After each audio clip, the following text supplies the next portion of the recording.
Hey everyone, today we're going to talk about Morgana Jungle and how she is doing in her new role. She has received some buffs for the jungle over the last few patches to her W monster damage, and she should now have a pretty good jungle clear. This will hopefully be a new video series that I'm gonna start, but more information about this should come at the end of the video, so stay tuned. It's worth noting that this is not the first time that Riot has tried Morgana Jungle, and it was nerfed last time in Season 11, around this time of the year, for being too oppressive.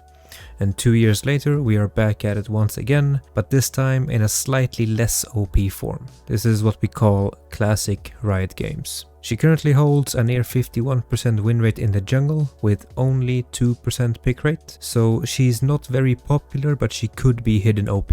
Did Riot learn from their mistakes? Only time will tell, but for now let's find out what Morgana Jungle is all about. In order to assess her power, let's first understand who she is and why you should pick her. Morgana is a supportive AP jungler with a great amount of crowd control to her kit. She is not the primary carry of a team, but she is one that facilitates others on her team by protecting them. Sort of like an Amumu that CCs for his team, Morgana does that, plus she has a lot of damage herself to dish out. Morgana is also a bit safer than Amumu because she can stay at range while still dishing out CC, while Amumu has to go all in. So there's a difference there. Morgana's passive is that she heals based on the damage done to champions, monsters and big minions. This allows her to stay high HP in the jungle. Her Q is a root that lasts for 2 seconds on the first rank and 3 seconds on the last rank. We call this the AFKer, because anyone who gets hit with it can take their dog out, go for a walk, do the dishes, and still have time to come back before the route ends. Her W is her primary jungle clearing tool. The Tormented Soil deals insane amount of damage to monsters and pretty good damage versus champions. The lower they are, the more damage it does.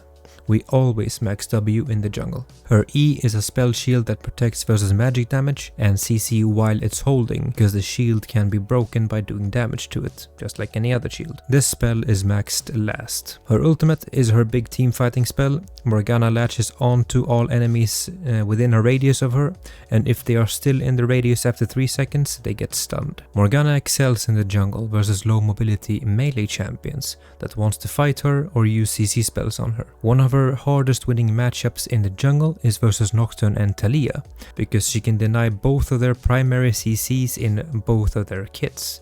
Nocturne can't use his fear versus her, and Taliyah can't get her knockback, and since Morgana isn't a dashing champion, Taliyah is very bad versus her. She has very good ganks and very good clear speed. You farm just as fast on your first clear as most other jungle champions except for Evelynn and Karthus, who are notorious for their insane clear speed at level 1, 2, 3. And then once you are level 3 and level 4, you deal a decent amount of damage in fights around a gank or a Scuttle Crab fight. It should be noted that Morgana is a champion that needs to fight with her team and is not a champion that excels in 1v1s.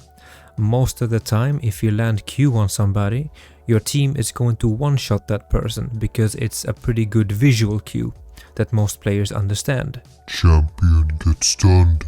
Champion must die. This is usually how I think about my solo queue teammates. If you are alone and you land Q, you can kill them, but even though you deal good enough damage, the damage itself applies very slowly, so they have time to escape you or to turn on you. So the question is then, why should you pick Morgana Jungle? To shut down melee champions who can't deal with your CC, and to deny big teamfight ults from the enemy team. If the team has a Kennen, a Mumu, a Juani, and they need to land that ultimate on a big carry, like an AD carry or a mage, Morgana becomes a good pick. If top lane have a juggernaut like Darius or K'Sante that many champions struggle to deal with, Morgana's value increases because she can hold them down basically forever.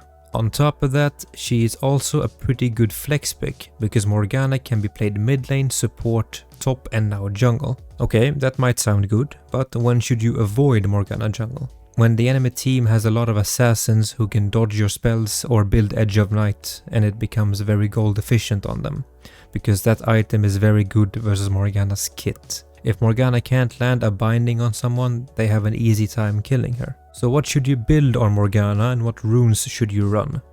Runes should pretty much always be Dark Harvest, Sheep Shot, Eyeball Collection and Treasure Hunter, with the second rune tree being Inspiration with the magic free boots for 300 gold and Cosmic Insight for lower summoner spell cooldowns.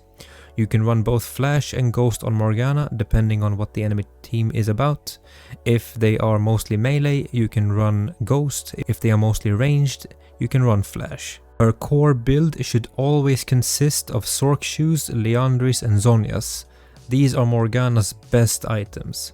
After your core build, you can decide on what you need for your team.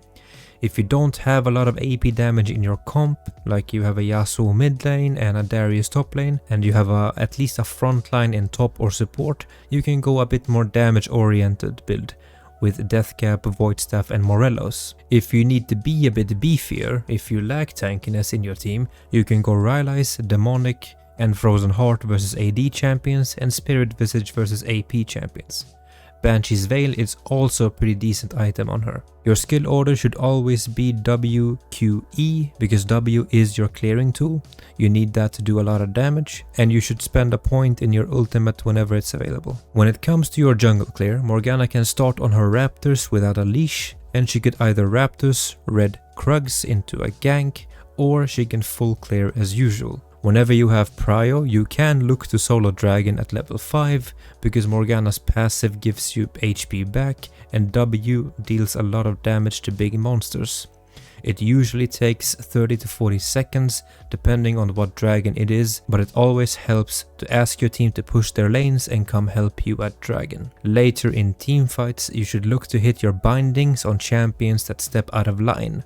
Never flash in with your ult and Zhonya's as a start because they can just walk out of it. Wait a bit for the teamfight to start and then activate your ult when you are around 2-3 enemies. Morgana's downfall is a bit like AP Malphite, where the player keeps looking for the perfect 5-man ult and misses good opportunities on a good ult on 2-3 champions. Don't be afraid to ult champions that are not the carries. If the champions are busy dealing with you, then they are not protecting their carries and their carries will die. Overall, Morgana has become a solid jungler and definitely a pick that more people should try out and play. To finish off this video, I want to ask you guys if you're interested in more videos like this, where we pick a jungle champion and break down their jungle identity and why they are strong or weak. One thing that I dislike with guides on League of Legends YouTube space is the amount of normal gameplay that is tagged as guides, but it's just normal gameplay without much explanation. I think it should be the exact opposite. A guide should explain a champion and then the viewer can decide for themselves if they want to look up gameplay of that champion. If you're interested, let me know in the comments below. Also feel free to include the champion that you want me to go over. But this has been it for this video. Please leave a like if you enjoyed it and subscribe to never miss out on more videos like this. See you in the next one. Goodbye.